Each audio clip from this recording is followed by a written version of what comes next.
So in the diagram we have triangle ACD. It's drawn with points A and D on the circumference of a circle. CD cuts the circle at B. P is the point on AD with CP, the bisector of angle ACD. Wow, that's a lot of information over there. CP cuts the chord AB at T. AT is equal to AP. Well, ATP is equal to 65 and PCD is equal to 25. So let's deal with each thing over there. So A and D are just given as circumference. We're not given a center, so that might be important. CD cuts P is a point, and then we get given CP. Let's search for the CP. It's the bisector of ACD. So if that's equal to 25, that's also 25, which means we can get angle A1. Now, are we given that AC is a tangent? Well, currently not, so we will not make any assumptions of any sort. Let's see what we can fill in without being prompted by things like questions, because that's the point of this method. Well, what did we say? That's 25 degrees because they said so. They call it a bisector.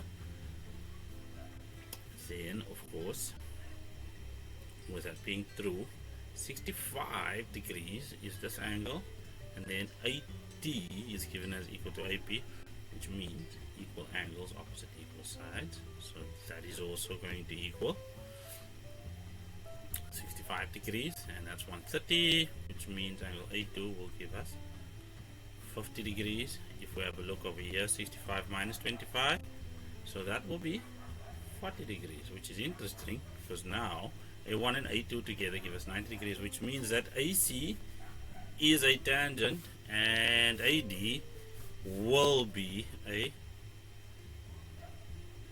diameter, because the 90-degree angle can only be formed in such a way if one is a tangent and the other one is at the very least a radius. Let's see if there's any other angles we can get to.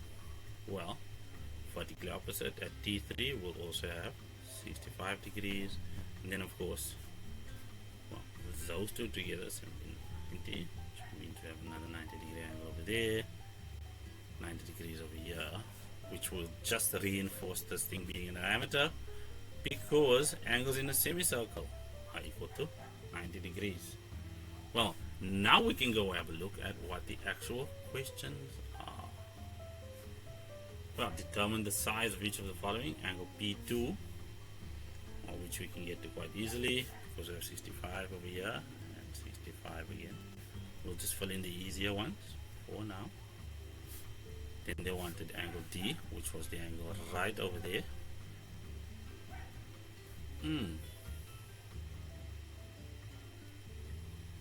Well, to get that angle D, from our perspective, we are at the very least going to need to calculate A1 and A2 to make that a much easier job.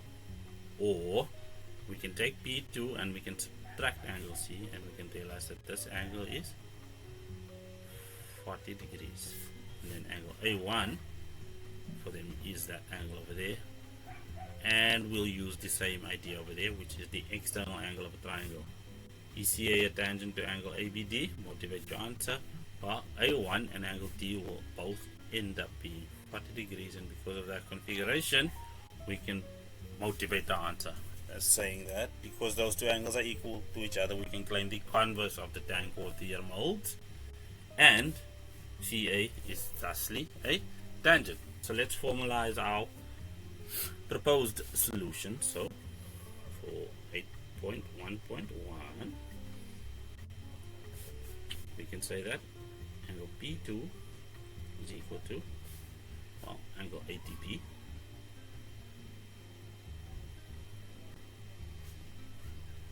so that's just going to be equal angles opposite equal sides, and that was 65 degrees. We have it annotated over there, so we are good. Then for 8.1.2, we stated that angle D over here just going to equal angle P2 minus 25 degrees, which is angle PCD. So that's just from the external angle of the triangle being through, which gives us 40 degrees. And then for 8.1.3 we asked for angle A1. So angle A1 is going to equal, again, angle ATP minus angle C1, which is also 25 degrees. And again, we use the reasoning, the external angle of a triangle imported from grade 9. And 65 minus 25, guess what? That's also equal to 40 degrees. Now we are ready to answer their question at 8.2.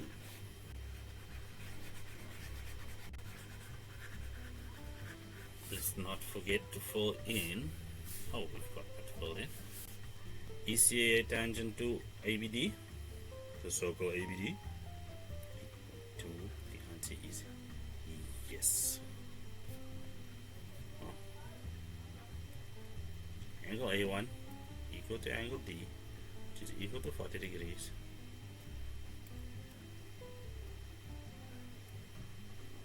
Therefore,